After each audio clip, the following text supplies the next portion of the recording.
오전 12시 많은 참여 바랍니다.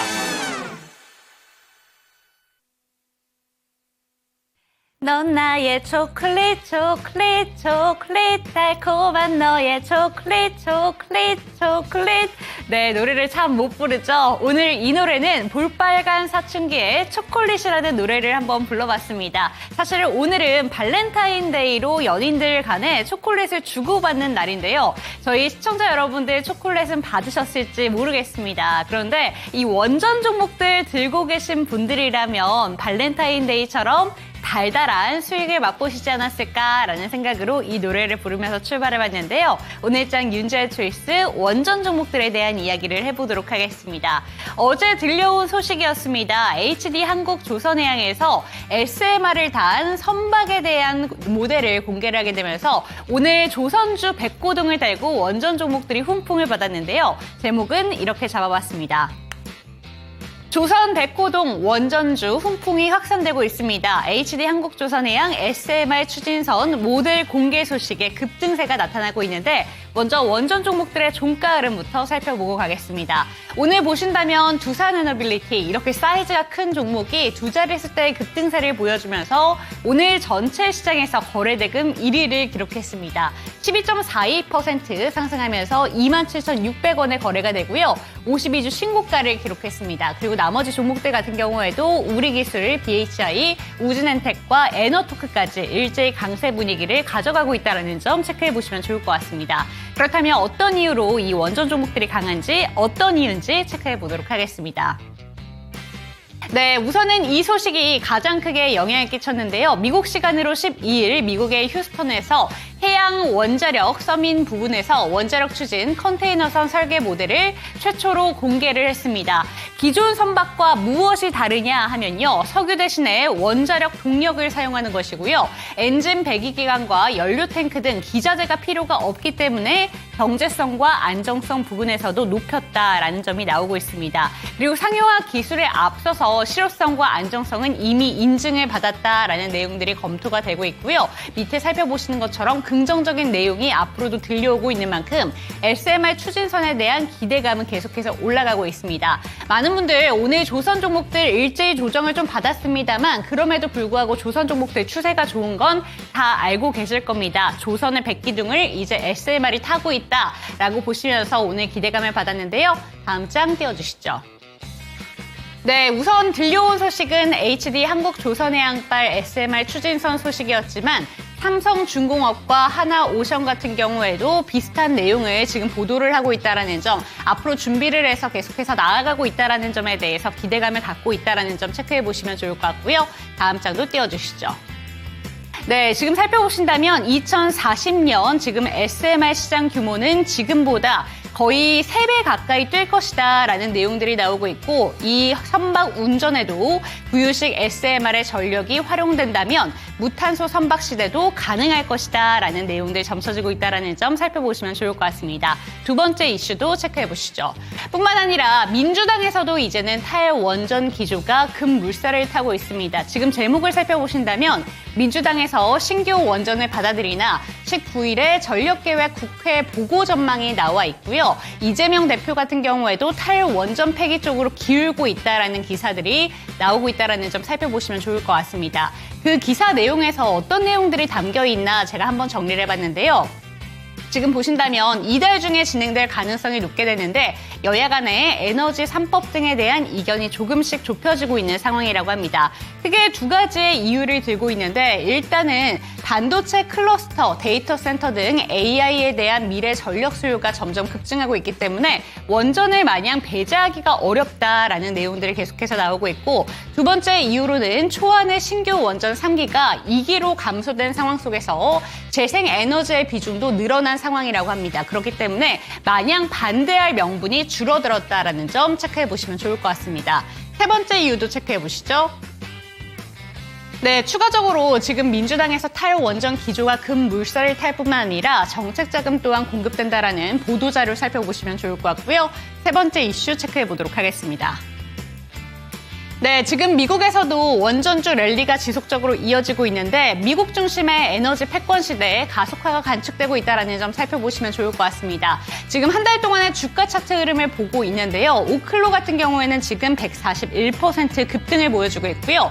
뉴스케일 파워 같은 경우에도 30%가 조금 안 되는 강세 랠리를 펼치고 있다는 점 함께 체크해 보시면 좋을 것 같습니다. 다음 장도 띄워주시죠. 추가적으로 어떤 이슈들이 있는지 한번 살펴보도록 하겠습니다. 리스크적인 부분도 분명히 있습니다. 한전과 한수원의 집안 싸움에 K원전의 경쟁력이 떨어질 수 있다라는 점도 나오고 있고 원전 10기가 줄줄이 수명 만료를 앞두고 있기 때문에 계속 운전이 가능할 것인가 이런 내용들도 살펴보실 필요가 있을 것 같습니다. 그리고 K원전 수출이 삐걱거리고 있다. 슬로베니아 사업의 수주가 중단됐다라는 소식이 전달되고 있는 반면에 다음 달에 기대가 되고 있는 체코 원전 수주 이에 대한 막판 세일즈에 총격을 가하고 있다는 점 살펴보시면 좋을 것 같습니다.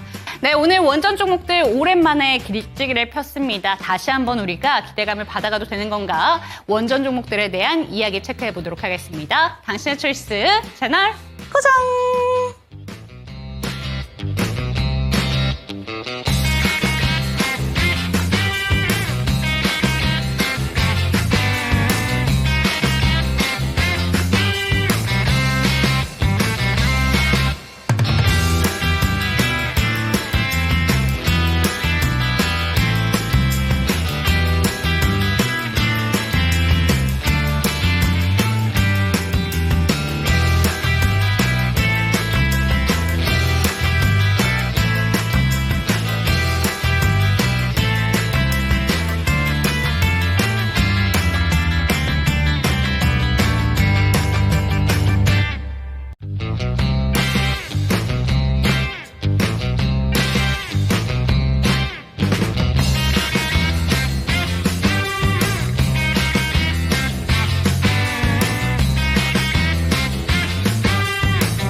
정답이 없다. 당신의 선택만 있다. 후회 없는 선택을 위한 당신의 초이스.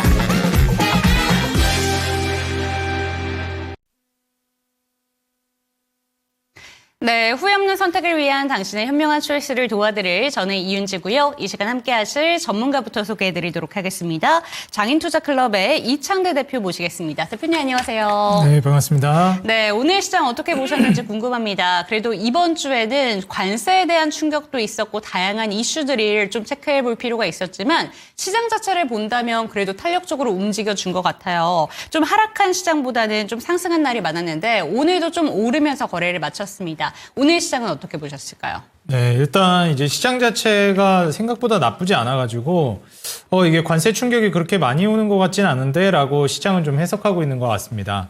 사실 연준에서는 계속해서 이제 관세를 명분으로 들어서 기준금리 인하를 뒤로 딜레이하려고 하는 것 같아요.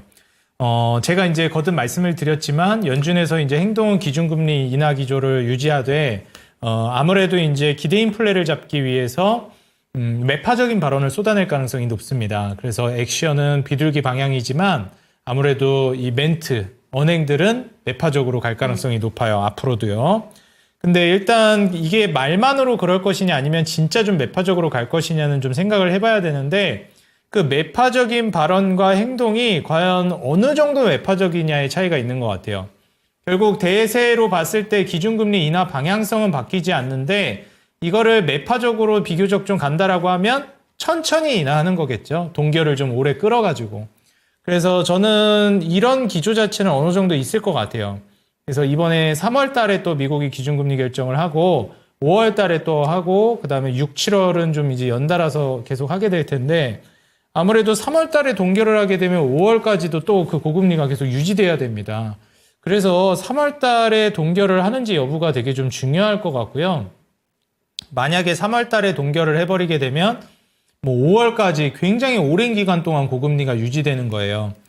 지금 미국이야 뭐 선방한다 얘기야 계속 하지만 불경기가 조금씩 좀 파고 들어오고 있는 건 사실이고 그리고 여기에서 연준 입장이 3월 달에 동결할 가능성이 높다라고 또 점쳐지는 이유 중에 하나가 이번에 2월 달에 물가 지표가 나왔습니다. 근데 이제 CPI랑 PPI가 소비자 물가지수, 생산자 물가지수 전부 다 또 올라가는 모습을 보여줬어요.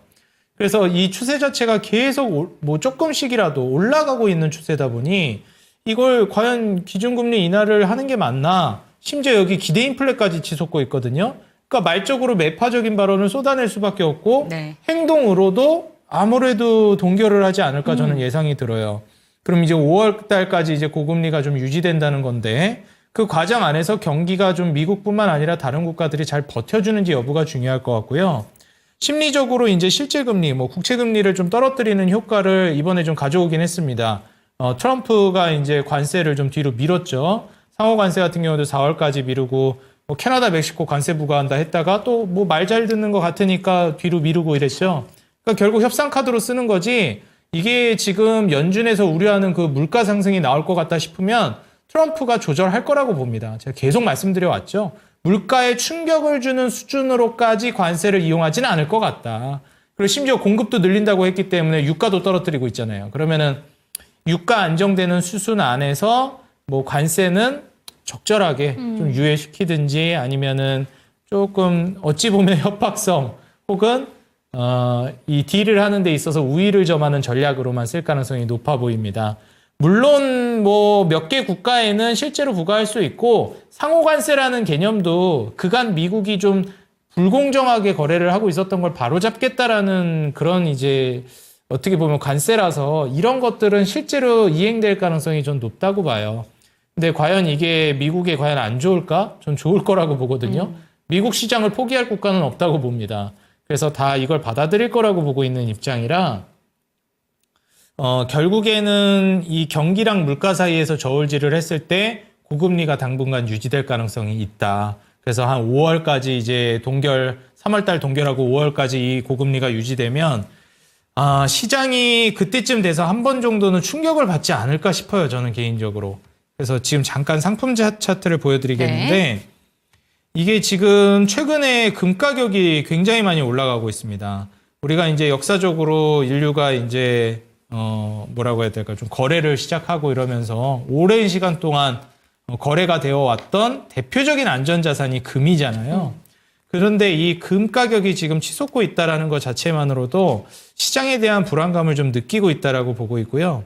현재 달러 인덱스는 오히려 또 다운되는 모습을 보여주고 있습니다. 그러니까 강달러 기조가 조금 저물지도 모르겠다를 우리가 이제 생각해 봐야 되는데 이게 금리 인하가 되고 있는 과정이 아닌데 이렇게 되고 있는 거거든요. 물론 국채 금리는 살짝 조정 나왔지만 근데 여전히 높은 상황인데 강달러가 이제 슬슬 마무리되는 그런 분위기도 우리가 예상해 볼 수 있어서 이게 시장을 좀 안 좋게 보고 있다라는 것도 전 느껴집니다. 네. 그래서 유가야 이제 많이 낮추고 있어서 다행이긴 하지만 시장 불안감은 남아 있다.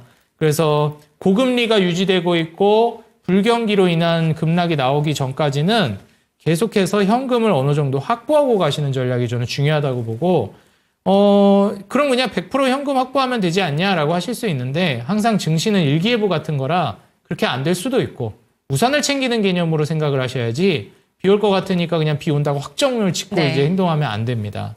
그래서 투자는 50%는 계속 유지하고 가시면서 지금 또 계속 수익 볼 수 있는 종목들은 또 급등 나오고 이러거든요. 뭐 앞서서도 말씀해 주셨지만 원전주도 또 급등 나왔고요. 그렇죠. 그러니까 오를 종목들은 계속 오르고 있어요. 그래서 시장 충격이 올 거를 대비하되 투자는 계속 하고 계셔야 됩니다. 워렌 버핏이 뭐 물이 이제 밀물 썰물이 한번 왔다 가야 그래야 누가 벌거벗고 수영했는지를 알 수 있다. 이런 얘기가 결국에는 수영복은 입고 구명조끼는 입고 수영을 하라는 거예요. 수영을 아예 하지 않으면 안 됩니다. 항상 아무리 시장이 어려운 게 닥칠 것 같아도 100%가 없기 때문에 수영은 계속 하고 계셔야 돼요. 다만 수영복이랑 구명조끼는 좀 챙기고 하자라는 개념입니다. 그래서 현금 50%를 저는 좀 강조드리고 싶고 투자는 계속 이어가시는 게 좋겠다. 충시도 지금 계속 분위기 좋으니까 투자를 통해서 계속 수익을 내면서 현금 확보하는 전략이 좋겠습니다.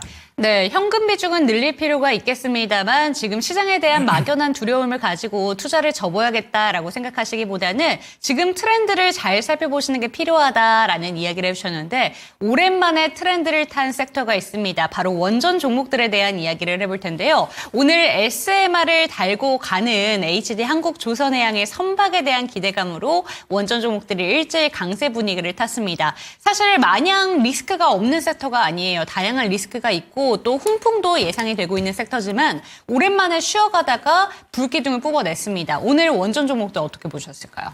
뭐 원전은 갈 종목이 같다 생각하고요. 네. 제가 이제 조선주 이후에 10년 정도 우상향할 만한 걸로 원전을 계속 강조드리는데 원전은 이제 조선 정도 사이클은 충분히 가져가 볼 수 있을 만한 섹터라고 봅니다.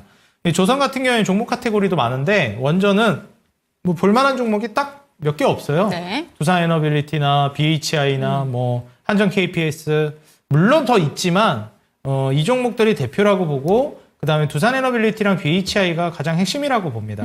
특히 하나만 본다고 하면 두산에너빌리티. 그래서 지금 뭐 오늘 같은 경우에도 주가 상승이 좀 나왔지만 지금 대비해서도 저는 안 늦었다고 봐요. 아직도 지금 주가 대비해서도 많이 올라갈 거라고 보고 있고요. 뭐 한 5년, 10년 올라갈 거 생각하면 뭐 지금 올라간 거 세 발의 피가 아닐까. 네. 지금 보시게 되면 이제 막 정말 오랜 시간 동안 못 가고 있었던 매물대. 지금 보시면 이 박스권을 벌써 몇 년을 횡보한 겁니까?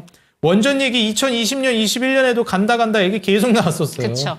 근데 지금 21년, 22년 뭐 긴축도 있기도 했고 금리 인상 모멘텀도 있긴 했는데 뭐 21년부터 기준금리 인상하고 다시 인하 사이클로 돌아오는 최근 흐름에서 AI 모멘텀이 또 작동하고 있다 보니 전력 인프라는 너무 많이 올랐고 근데 전력 인프라만 필요하겠습니까? 요즘에 원전 필요하거든요. 반도체 라인 구축하는데 네. 원전 필수예요. 그리고 데이터 센터도 마찬가지고요. 그래서 소형 모듈 원자로 SMR도 계속 수요가 올라가고 있고 뭐 외국의 엑스에너지라든지 그다음에 지금 아마존이라든지 구글의 알파벳이라든지 이런 기업들도 지금 원전 대표 기업들하고 계속해서 거래를 트고 있습니다. 그 이유가 명확하죠. 왜냐면은 이런 플랫폼 기업들이라든지 소프트웨어 기업들은 이제 나중에 필수적으로 데이터 센터 확보가 그냥 이건 필수입니다. AI 돌리려면. 그러다 보니 결국 원전이 필수라는 거 이제 알게 되는 것이고 다행인 건 우리나라가 또 원전을 잘합니다. 그래서 뭐 지금 트럼프가 또 강조했던 전통 에너지를 강조하겠다라고 하면서 공급을 늘리겠다고 한 게 3대 에너지원이 있는데 그게 이제 전통 에너지 원유, 뭐 WTIU, 텍사스유가 있고 그 다음에 이제 LNG, 그 다음에 원전이죠. 뭐 솔직히 우리나라 LNG랑 뭐 석유 나는 나라는 아니니까 기본적으로 원전만큼은 또 강세를 띠고 있으니 네. 이 분야에 이제 강점을 우리가 가져가는 게 좋겠어요. 뭐 격가지로 하나만 더 말씀드리자면 LNG도 말씀드렸잖아요. 근데 이제 LNG는 목해도 LNG 운반선은 수요가 올라갈 수 있고 그 에너지를 시추하는 그 이제 가스관, 송유관, 정유관 관련된 종목들을 움직일 수 있습니다. 그래서 에너지 공급을 늘리게 되면서 필연적으로 수혜를 보는 LNG 운반선의 이제 삼성중공업. 최근에 이제 그 방산주들이 올라가면서 군함 키워드 그리고 미국과의 시너지를 기대하면서 하나오션이 많이 올라가기도 네. 했었고 그다음에 뭐 HD 현대그룹주는 원래 잘 갔고 근데 삼성중공업은 상대적으로 좀 후발주자로 비교적 못 가고 있는 네. 느낌이었는데 이제 에너지 공급 본격적으로 늘리면 LNG 공급이 늘어나면서 운반선 수요가 늘어날 수밖에 없어요. LNG 운반선 다른 국가 없냐? 우리나라가 제일 잘하니까요. 제일 1등이니까 조선은. 그러니까 심지어 동맹국이고 중국 있다고 하지만 중국은 동맹국이 아니잖아요. 그쵸. 미국이랑. 그렇기 때문에 저는 핵심적으로 한국이 수혜를 볼 거라고 보고 있고요. 그 다음에 이제 중요한 부분이 뭐냐면 잠깐 삼성중공업 차트를 네, 한번 보고 갈게요. 네. 저희 전문가님 유명선님께서 삼성중공업 안그를 좀 들고 계신데 네. 그럼 한번 살펴보는 게 어떨까 싶습니다. 삼성중공업이 13,400원 편단가에 10% 들고 계시거든요. 한번 봐주시면 좋을 것 같습니다. 네, 삼성중공업 같은 경우에도 최근에 좀 조정이 나오고 있는데 이건 조선주가 일반적으로 지금 다 같이 조정이 나오는 과정 안에서 조정이 나온 거라고 봅니다. 그래서 삼성중공업 같은 경우 이번에 조정이 어디까지 나올지는 물론 지켜봐야 되겠지만 1차적으로는 한 12,000, 한 400원, 300원 요 정도 부근에서 지지라인을 1차적으로 구축해 줄 가능성이 높아요. 네. 물론 그 아래로도 떨어질 수야 있겠지만 이번에 조정이 나오면 한번 기회를 삼아보는 게 좋을 것 같고요. 이번에 일본이랑도 한번 딜이 오갔습니다. 그쵸. 그래서 건조선. LNG 사라. 네. 그랬더니 일본이 알겠다. LNG 우리가 이제 미국 LNG 적극적으로 사드리겠다. 이 딜을 했거든요. 그러다 보니까 지금 미국이랑 일본이랑 뭐 엄청 많이 사업적으로 오가고 있어요. 순정이 소프트뱅크도 지금 AI 관련해서도 오라클이랑 지금 스타게이트. 네, 스타게이트도 지금 손정희 소프트뱅크랑 오라클이랑 오픈 AI랑 셋이서 완전히 그쵸. 중심축으로 가고 있잖아요. 우리나라도 빨리 여기 이 동맹에 꼽사리 껴야 되는데 지금 정치적으로 워낙 지금 난리니까 네. 못 껴가지고 지금 많이 아쉽긴 한데 그래도 우리나라 잘하는 거 원전이랑 조선은 미국이랑 계속 협업하고 있고 뭐 SK하이닉스, HBM 반도체 쪽에서도 사실 엔비디아 쪽이랑 그렇죠. TSMC랑 삼각동맹은 여전히 구축돼 있으니까 그런 걸 기대해 봐야 될 것 같아요. 조선은 지금 트럼프가 가장 먼저 한국에 먼저 콜을 한 국가이기 때문에 이거는 뭐 계속 수해 본다고 봅니다. 오늘 이제 그럼 조정받은 건 그냥 단기 차익 실현 정도로만 생각하면 될까요? 조선주가 전반적으로 조정 네. 나오면서 좀 그런 게 있다고 봐요. 네. 근데 삼성중공업 같은 경우에는 이번에 조정이 한번 쭉 나오고 나서 재반등 줄 때 한번 진입해봐도 나쁘지 않을 것 같고요. 조정이 어디까지 나올지는 또 봐야 되니까요. 그리고 조선 자체가 이제 여기서 끝난다라고 보진 않습니다. 조정 나와도 저는 추가적인 상승 나올 거라고 보고 만약에 내가 수익을 보고 있다라고 하면 1차적으로 어느 정도는 익절하는 게 좋을 것 같아요. 왜냐면 한 번 정도 쉬어갈 것 같아서.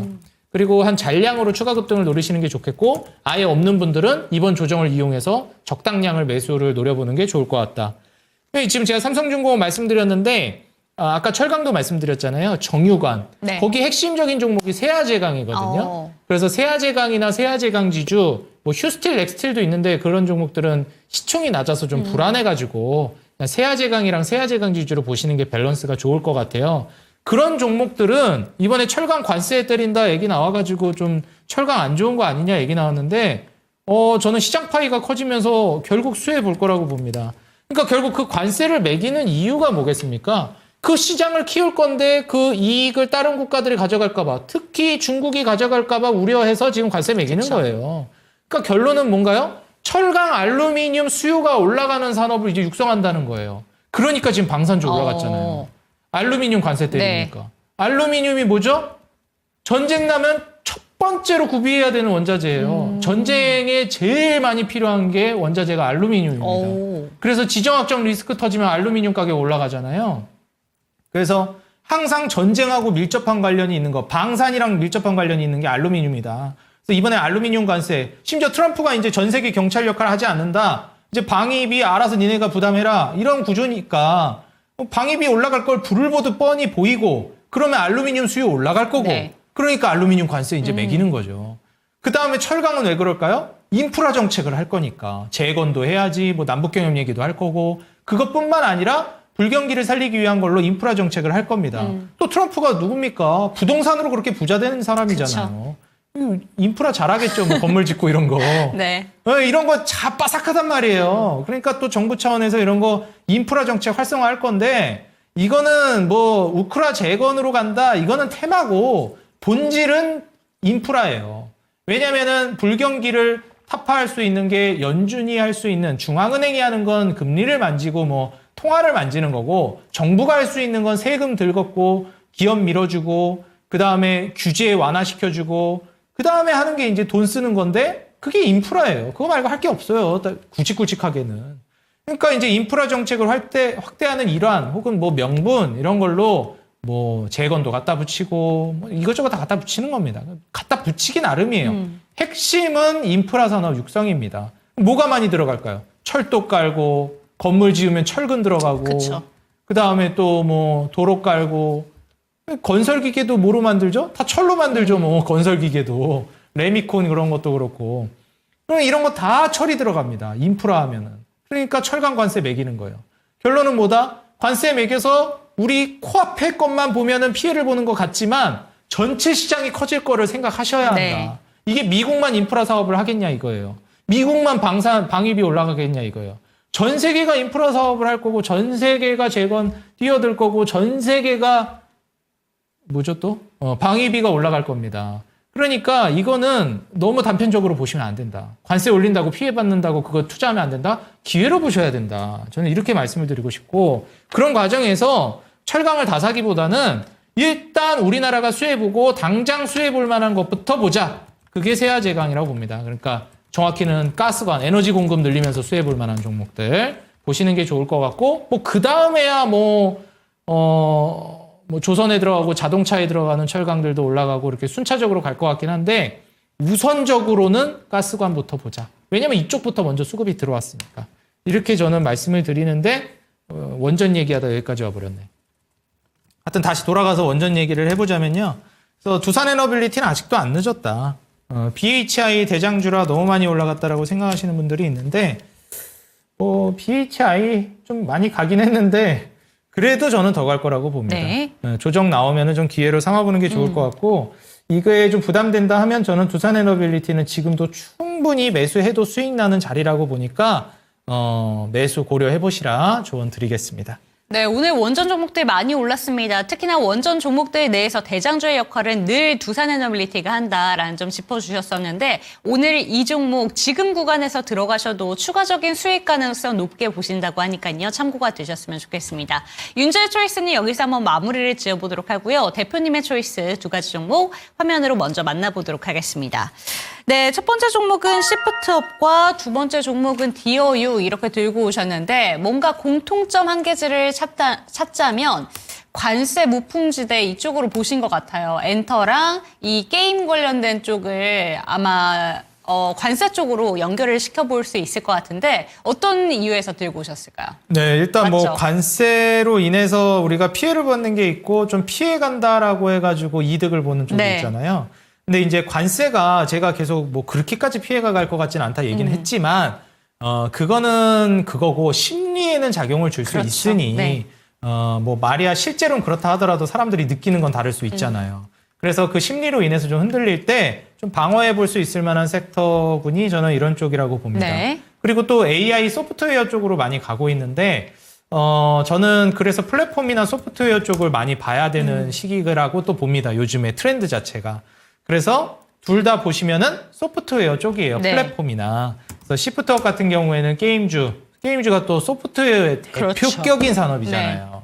그러니까 제가 AI에서 소프트웨어다 해가지고 다 무슨 뭐 검색 이런 것만 보고 플랫폼 이런 것만 보는데 저는 게임이 엄청나게 성장할 거라고 봅니다. 이번에 AI가 성장하면은. 근데 다들 AI를 잘 안 보더라고요. 아니, 네. 게임을 잘 안 보더라고요. 그래서 게임 보셔야 되는데 왜 안 보지? 네. 그래가지고 제가 엄청 설파하고 다닙니다. 여기저기 다니면서. 게임 보셔야 된다고. 그럼 오늘 초이스 종목 시프트업인 거예요? 그렇지만 게임주는 아닙니다. 아, 디어유로 갑니까? 네, 디어유로 갑니다. 네, 그러면 저희 미초이스 종목은 시프트업인데 일단은 늘 저희 대표님께서 들고 오시는 두 가지 종목 모두 다 관심 영역에 둬야 되는 종목입니다. 비초이스 종목부터 한번 이야기를 들어볼게요. 네. 시프트업, 비초이스지만 게임 종목을 눈여겨봐야 된다. 디어유보다는 아니지만 이 종목 들고 오신 이유와 함께 이야기 쭉 풀어주시면 좋을 것 같습니다. 네, 솔직히 뭐 초이스, 비초이스 하지만 전 다 초이스만 들고 와요. 네. 그냥 비교 대상군 자체도 그냥 좋은 거를 들고 옵니다. 그냥 그쵸. 하나라도 버릴 게 없는 걸로. 그러니까 금요일 4시는 항상 보셔야 돼요. 네. 그래서 지금 보시게 되면 항상 제가 여기 나왔던 거 비초이스들도 다 날아가잖아요. 그 비초이스도 같이 꼭 보셔야 되고 초이스만 보지 마세요. 비초이스 더 잘 가는 경우도 많습니다. 네. 그래서 지금 보시게 되면은 일단 게임주. 이 게임주에 대해서도 진짜 할 말이 많은데 일단 게임 산업이 AI 산업 그리고 우리가 지금 AI라고 해가지고 뜨고 있는 것들이 엔비디아잖아요. 엔비디아가 원래 뭐 때문에 움직였죠? 게임 그래픽 카드로 유명했잖아요. 맞습니다. 그러니까 엔비디아 게임 그래픽 카드 PC방에서 막 자기네 PC방 좋다고 자랑할 때 뭐 엔비디아 못 쓴다. 그래서 주식 안 하시는 분들도 게임 좋아하는 분들은 엔비디아 내용 다 알더라고요. 그렇죠. 네. 저보다 훨씬 잘 아세요, 맞아요. 여러분들. 그러니까 이제 엔비디아가 원래가 그래픽카드 그런 걸로 유명했던 곳인데 무슨 갑자기 뭐 비트코인 채굴한다고 또 떡상하고 네. 또 갑자기 AI 한다고 떡상하고 뭐 이렇게 된 거예요, 사실상. 근데 이렇게 하드웨어가 혁신적인 진보를 이루게 되면 게임이 어떻게 될까요?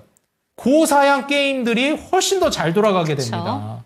그러니까 스마트폰이 개발돼야 그 안에서 소프트웨어를 좋은 걸 굴릴 수 있듯이 이렇게 하드웨어가 먼저 갖춰져야 좋은 양질의 소프트웨어들을 굴릴 수 있는 거예요. 그러니까 지금 요즘 챗GPT나 이런 거 뭐 저도 써보지만 좋아요. 퀄리티 좋습니다. 자료 조사할 때도 도움 네. 많이 되더라고요. 네. 그러니까 우리가 알고 있는 기본 구글이나 네이버 이런 데서 검색하던 그 퀄리티에서 만족 좀 이게 2% 부족한데 했던 거를 챗GPT가 만족시켜 주더라고요. 오. 그래서 그런 그 검색 기반의 혁신을 또 가져온 게 챗GPT라 너무 큰 도움이 됩니다. 뭐 이미지 따오는 거 이런 거에도 너무 큰 도움이 되고요. 그래서 지금 사실상 엔비디아를 기반으로 해서 이렇게 올라가게 되면 소프트웨어 쪽이 엄청나게 혁신이 이루어질 건데 그래서 요즘에 소프트웨어 관련주들 많이 올라가고 있어요. 뭐 한번 말씀을 드리자면 네. 제가 여기 올라가기 전에는 딴 데선 얘기했는데 미리 왔으면 얘기해 줬을 건데 카페24도 얼마나 잘 갔습니까? 그러니까 지금 소프트웨어에서 잘 가고 있는 건 카페24 그다음에 더존비존 이런 종목들이에요.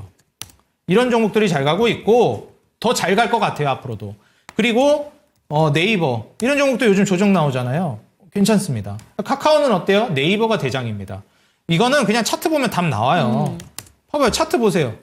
카카오는 올랐다 떨어졌다 올랐다 네. 떨어졌다 우상향을 못 하잖아요. 하방 지지를 제대로 못 해줘요. 네이버는 쭉 저점을 밀어 올리면서 조정 나오더라도 하방 지지해주면서 우상향을 시켜주잖아요.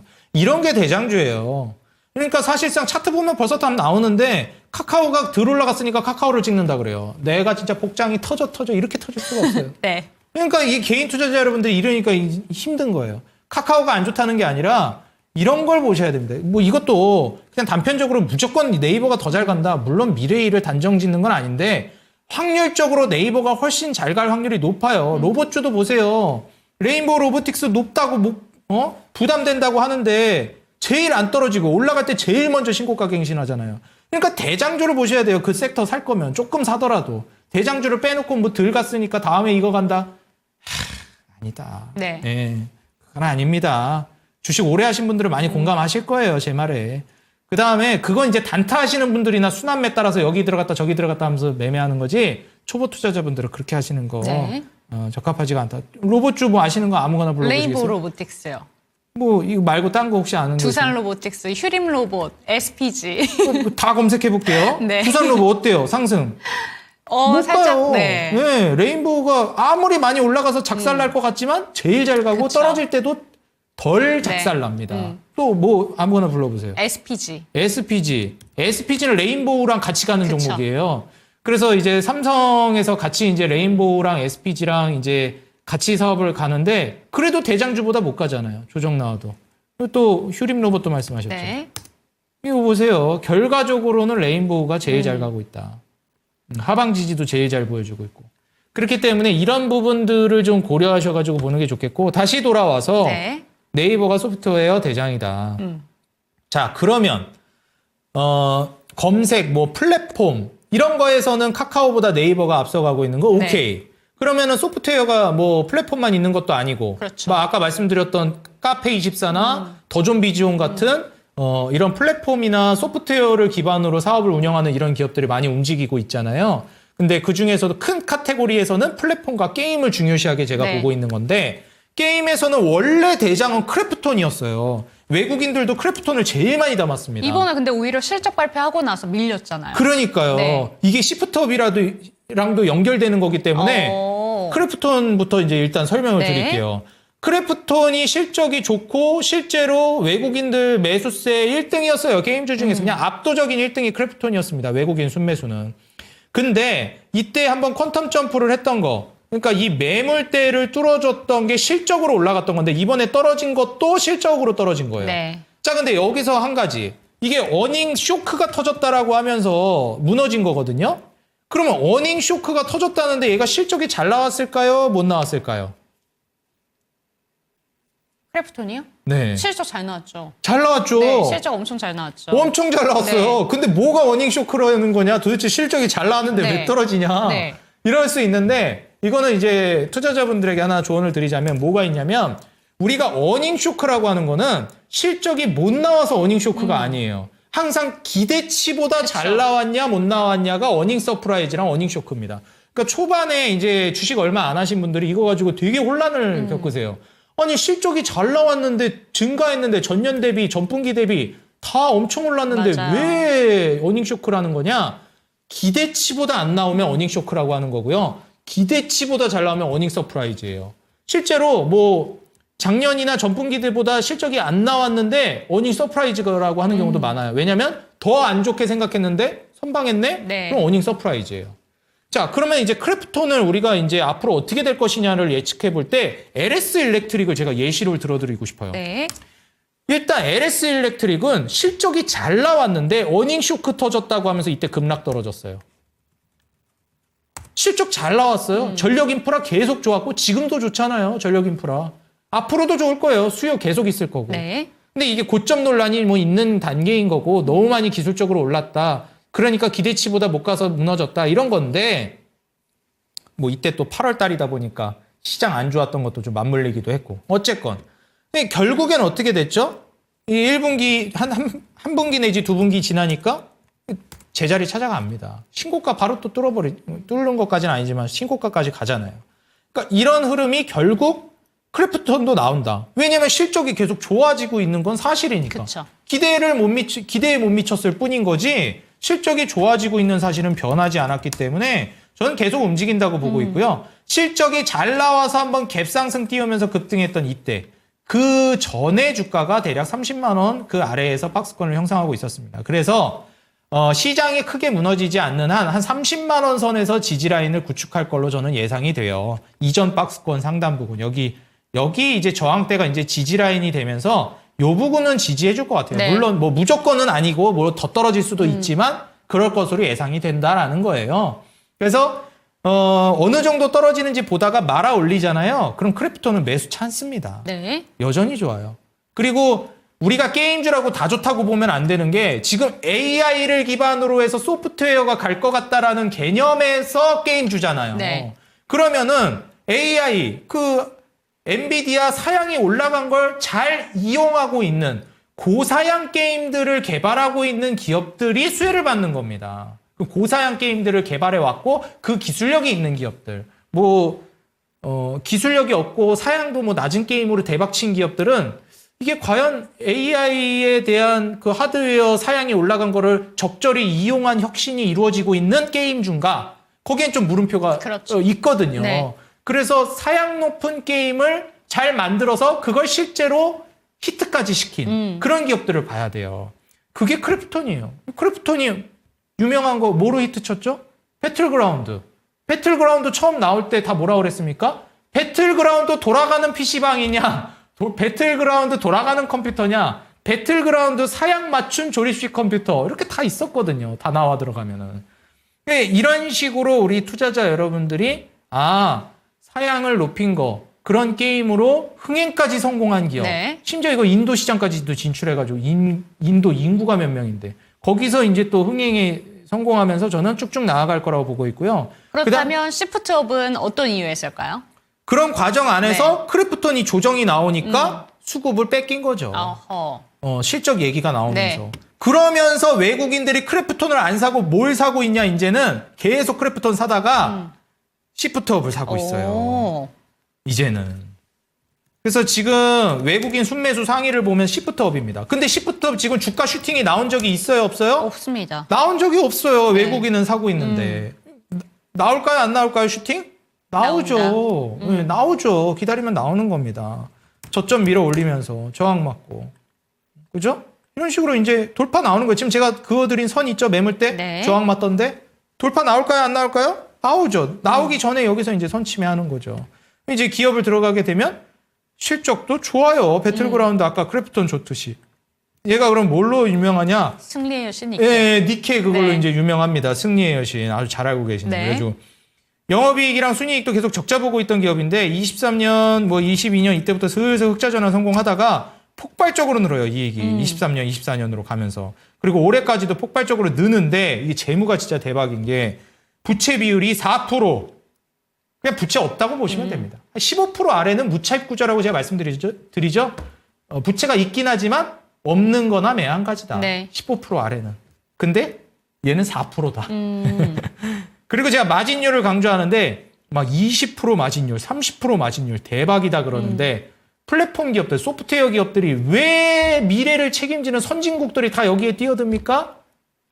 선진국들에서 발전하는 업종, 업황, 산업이 뭐예요? 마진율이 높은 업황이에요. 네. 그러니까 국가가 발전할 때 농사 짓다가 공장 중무장대 산업으로 가다가 중무장대 산업은 마진율이 안 높잖아요. 그러다가 반도체, 소프트웨어 이런 걸로 나가는 거예요. 애플도 공장은 대만에 있어요. 폭스콘에서 하지. 애플은 소프트웨어로 대박난 거잖아요. 그러니까 소프트웨어가 유명한 이유, 좋은 이유는 마진율이 높아서 그런 거예요. 마진율이 높으면 그 업종 좋은 겁니다. 근데 게임이 대표적으로 마진율이 되게 높아요. 지금 보시면 마진율이 세상에 마상에 70%대가 나와요.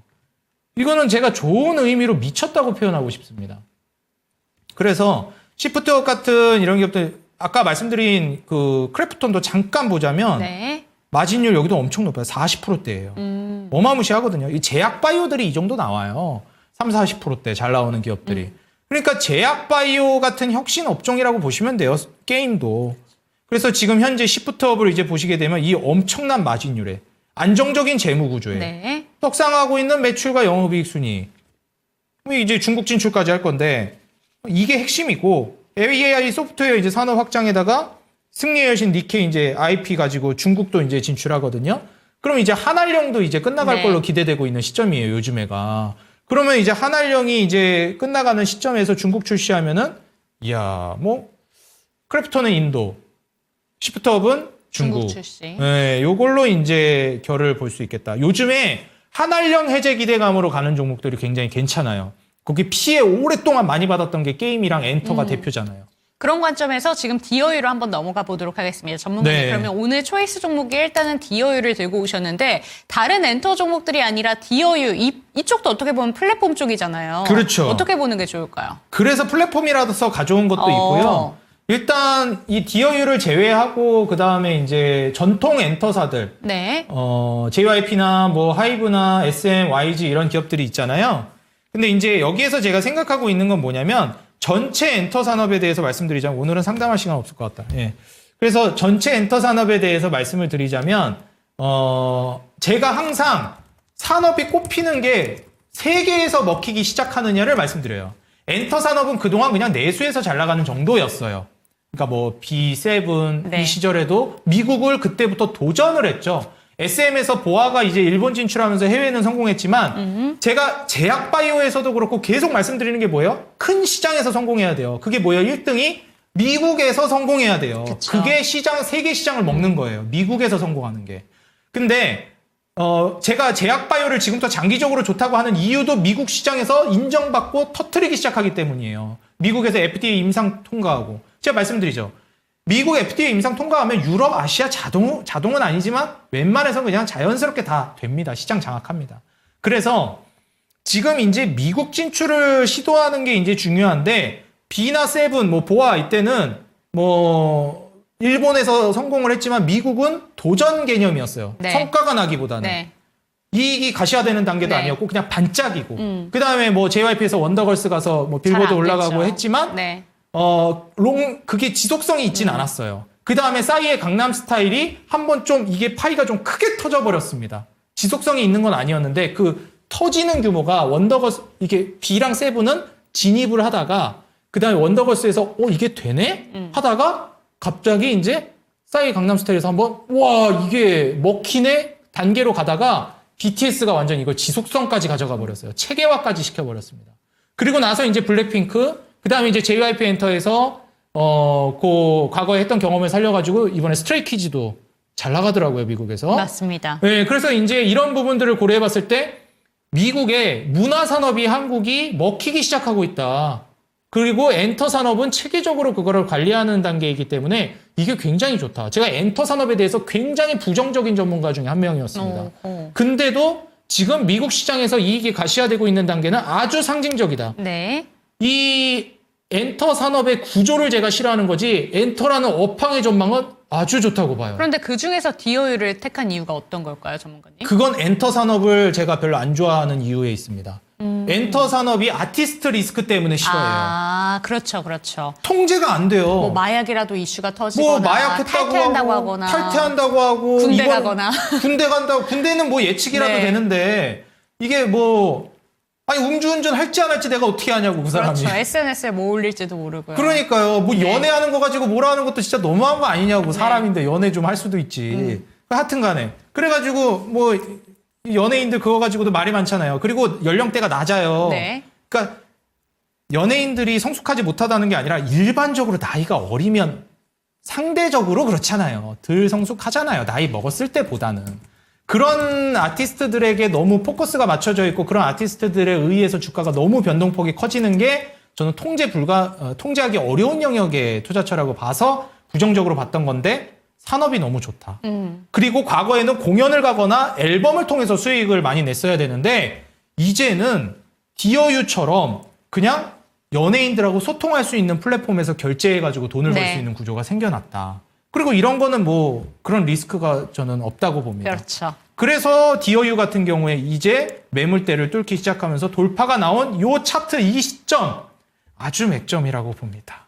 좋습니다. 오늘 초이스 종목은 플랫폼 쪽이냐 이렇게 한번 살펴봤는데 디어유 살펴주셨습니다. 근데 늘 대표님께서 강조해 주시는 부분이지만 들고 오신 두 가지 종목 모두 좋은 종목이라고 하고요. AI 산업의 성장을 좀 받아갈 수 있는 게임 종목 한 가지 그리고 엔터 종목들 내에서 그 개별적인 악재의 영향을 좀 덜 받는 플랫폼 종목 디어유 초이스해 주셨다는 점 참고가 되셨으면 좋겠습니다. 상담 종목 두 가지라도 한번 빠르게 살펴주시면 네, 좋을 것 좋습니다. 같습니다. 오늘 첫 번째 종목으로는요, 저희 이 종목 가볼게요.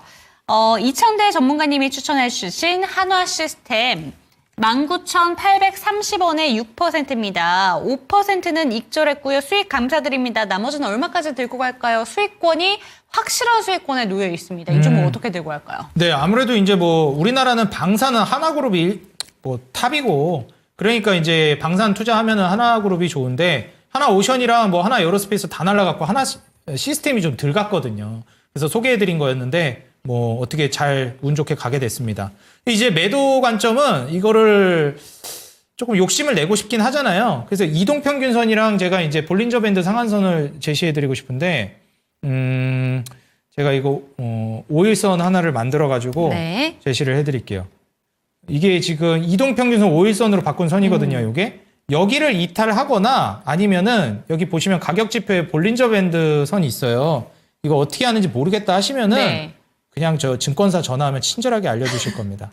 그래서 요거 클릭해서 저는 상한선만 쓰거든요. 상한선 요거 이제 한번 굵게 보여드리겠습니다. 지금 상한선이 요 빨간색 선인데 이게 급등하는 종목들은 볼린저 밴드 상한선 이탈하면 1차적으로 매도해 주는 게 좋아요. 그래서 지금 보시게 되면 이 빨간색 선이 볼린저 밴드 상한선이에요. 아마 거래일 지속되면서 볼린저 밴드 상한선도 계속 움직일 건데 이 선을 이탈하면 그때 한 일정 정도 물량 네. 매도하고 잔량으로 욕심내든지 뭐 그렇게 하시는 게 좋을 것 같다라고 말씀드리면서 볼린저 밴드 상한선을 좀 참고해 보시라. 이거 제가 말씀드리자면 옆에 키움증권 기준으로 옆에 이거 클릭하시면 네. 차트에서 가격 지표 클릭하시고 이 볼린저 밴드 요거 클릭하시면 됩니다. 모르겠으면 증권사에 한번 전화해 보세요. 네, 좋습니다. 볼린저 밴드 한번 지표를 한번 설정해 보시고요. 그때 수익권에서 익절하시기를 권해주셨다는 점 참고되셨으면 좋겠습니다. 두 번째 종목은 미소님의 종목이고요. OCI 홀딩스 체크해 보도록 하겠습니다. 91,000원에 80% 비중이 참 많으시죠. 지금 손실권이신데 어떻게 보실까요? OCI 홀딩스 이거 뭐로 들어가셨을까? 예. 일단 이 재무로 한번 좀 먼저 보겠습니다. 네. 재무 보게 되면은 24년도 이제 흑자 전환 성공하면서 이익이 좀 가시화되게 됐고 25년, 26년 전망치도 좋습니다. 부채 비율도 부담되는 수준 아니에요. 50% 정도면 뭐 한 150%, 200% 정도까지는 기업이 괜찮고 성장하고 있으면 저는 그 정도 부채 비율은 감당 가능하다고 보거든요. 근데 이제 50% 정도면은 뭐 무리되는 수준이 결코 아닙니다. 그리고 이제 매출 영업이익 순위 컨센도 좋고 마진율도 이제 한 17%, 18%대로 마진율도 이제 올라갈 걸로 네. 예상되고 있어요. 심지어 PER도 뭐 13배로 떨어질 걸로 예상되고. 아, 죄송합니다. 이거 PI 첨단 소재를 보고 있었네. OCI OCI 홀딩스입니다. 아, 죄송합니다. 제가 이런 초보적인 실수를 OCI 홀딩스로 다시 보겠습니다. 네. 예, 다시 보게 되면 24년도 이제 매출은 늘었는데 영업이익이랑 이익이 너무 많이 줄었네요. 24년도에. 이건 주가가 떨어질 만했네요. 매출만 늘고 이익이 확 줄었습니다. 그리고 이제 올해부터 매출이랑 계속 늘 걸로 예상되는데 이익도 그래도 이제 회복될 걸로 전망되네요. 근데 23년도에 영업이익률, 마진율이 뭐 20%대에 나오던 기업인데 이게 좀 회복이 된다 하더라도 7%, 11% 이렇게 회복될 걸로 예상되거든요. 영업이익률이. 그래서 만족할 만한 수준은 아닐 것 같아요. 근데 어찌됐건 매출이 늘어나는 과정 안에서 영업이익과 순이익이 늘어나고 마진율도 회복되고 있다는 점은 매우 고무적입니다. 그렇기 때문에 주가도 추가적인 상승이 나올 수 있다라고 봐서 저는 이제 7만 원 가격대, 이전 매물대 근처인데 여기 이탈하지 않으면은 추가 급등 좀 노려보셔도 될 것 같아요. 그래서 1차적으로는 한 9만 5천 원에서 10만 원 정도 노려보시라 말씀드리면서 7만 원에서 지지라인 이탈하면은 좀 정리하시는 게 어떨까. 그리고 목표가는 9만 5천 원에서 10만 원 제시해드리면서 추가적인 상승은 기대해 볼 수 있겠지만 추매는 하지 말자 조언 드립니다. 네, 지금 비중이 참 많은 종목입니다. OCI 홀딩스까지 체크해 봤으니까요. 참고가 되셨으면 좋겠습니다. 오늘 상담은 여기서 마무리를 해보도록 하겠습니다. 종목에 대한 상승과 하락은 보장하지 않는다는 점 반드시 기억해 주시면서 이 시간 여기서 마무리 해보도록 하겠고요. 다음 주에도 찾아오도록 하겠습니다. 시청해 주신 여러분 고맙습니다.